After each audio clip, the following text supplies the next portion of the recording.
ang Dios nagsaad nga bisan pa sa imong pagkamasalaypon, bisan pa sa imong pagkamakasala, gisaaran ka og kaluwasan sa Ginoo. Jesus. Naglantugi pa ning duha. Si Demas diha sa iyahang tuo og si Estas di siyang wala. Og miingon si Demas nga hinumdumi ko Ginoo kung tua ka na sa paraiso. Kini sa iyang wala igsoon maoy wala gyud mo ila. Ni mi acknowledge sa iyang sala. Hinuon gi-challenge pa niya si Ginoo Hesus. Nagingon ang kriminal o ang tulisan diha sa iyang wala nga si Estas nga kung tinuod ka nga Dios, luwasa ang imong kaugalingon og apila pud mi. Na opposite kayo ang mga sinultihan niining duha ka mga kriminal, mga kaigsunan.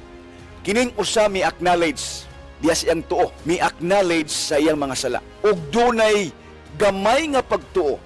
He expressed his faith in Jesus. Pero kining usa di siyang wala, mga igsoon, wala mo ila siyang pagkamakasala. Instead nga muhatag siya sa iyang gamay nga pagtuo ni o pag-ilang at tukang Hesus.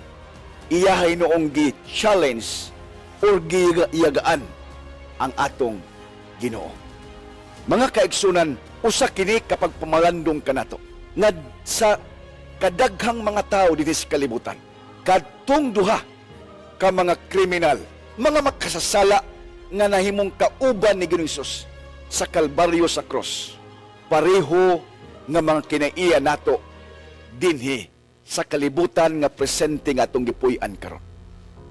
Dunay mga tao nga diha sa iyang tuong kamot, bisan pa sa pagkaatong pagkamasalaypon, pero miilata sa atong pagkamakasala og mi-express ta sa atong pagtuo ngadto sa atong Ginoo. Sa walang bahin, mga igsoon, wala gyud mo ila sa ilang sala. Og wala pod mo hatag bisan gamay na lang nga pagtuo kang Hesus. Instead, giyaga-yagaan o gi-challenge nila si Ginoong Hesus.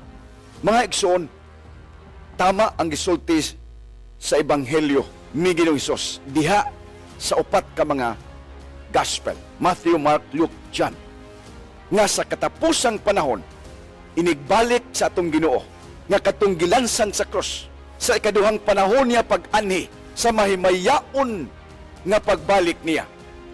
Laino niya ang mga tao nga iyaha sa iyang tuo ug ang wala sa iyang bahin ang dili iyaha nga mga tao.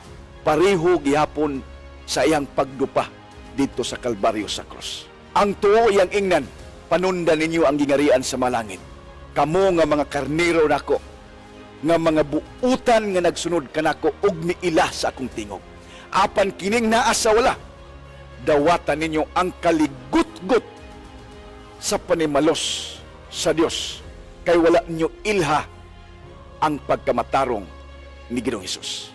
Mga igsoon, pagkanindot sa iyahang mga pulong, gitagaan kita niya og ehemplo.